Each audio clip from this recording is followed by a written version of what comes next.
Assalamualaikum warahmatullahi wabarakatuh. Saya Indi Suryati dari akuntansi A non reguler. Di sini saya akan menjelaskan tugas keempat tentang 7 pokok pemikiran atau prinsip Muhammadiyah. Tapi di sini saya akan menjelaskan prinsip kedua dan ketiga.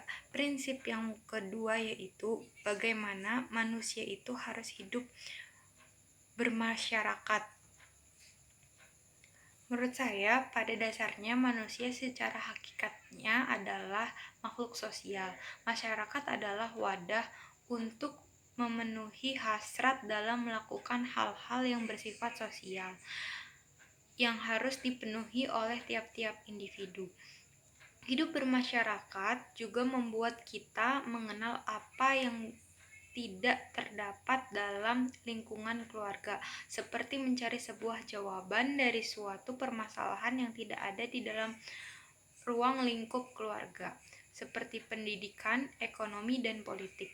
Dengan kebutuhan akan hal tersebut, kita mau tidak mau harus terjun dalam hidup bermasyarakat agar dapat memenuhi hal tersebut, karena tiap individu belum tentu dapat memenuhi hal tersebut secara mandiri tanpa ada campur tangan kehidupan bermasyarakat.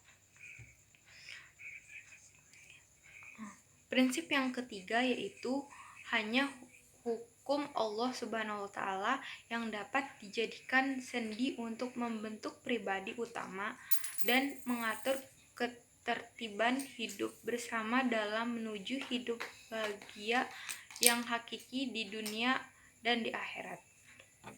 Sebelumnya saya akan membacakan arti dari surat Al-Imran ayat 85. Barang siapa yang mencari agama selain agama Islam, maka sekali-kali tidaklah akan diterima agama itu daripadanya, dan dia di akhirat termasuk orang-orang yang rugi. Dan saya akan membacakan juga surat Al-Imran ayat ke-19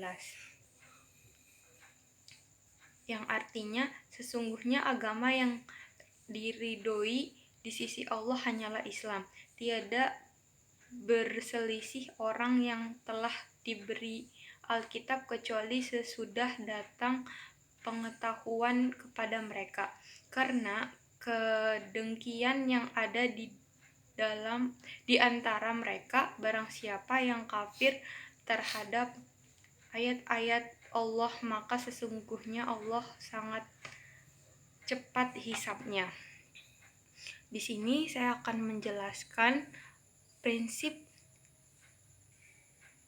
hanya hukum Allah Subhanahu wa Ta'ala yang dapat dijadikan sendi untuk membentuk pribadi utama dan mengatur ketertiban hidup bersama dalam menuju hidup bahagia yang hakiki di dunia dan akhirat. Menurut saya, di Indonesia itu ada 4 norma agama, kepercayaan, norma susila hati nurani, norma kesopanan, norma kepatuhan, norma hukum, dan undang-undang. Dari situ bisa dilihat menggunakan logika. Hukum Allah itu termasuk dalam norma agama.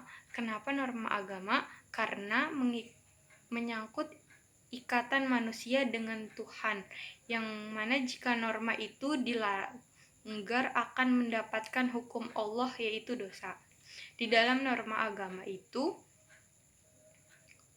salah satunya mengatur perbuatan hidup yang harus dilakukan dan perbuatan hidup yang tidak boleh dilakukan dalam agama, yang dimana aturan agama tersebut menjadi tolak ukur agar kita tidak terkena hukum Allah di dunia dan di akhirat, serta membentuk pribadi umat muslim yang beriman dan bertawakal kepada Allah Subhanahu wa Ta'ala. Semua umat muslim berpegangan bahwa ketika patuh kepada hukum Allah, kita akan selamat bahagia dunia dan akhirat. yang dimana kita selalu berada dalam lindungan Allah Subhanahu wa Ta'ala. Sekian penjelasan saya. Wassalamualaikum warahmatullahi wabarakatuh.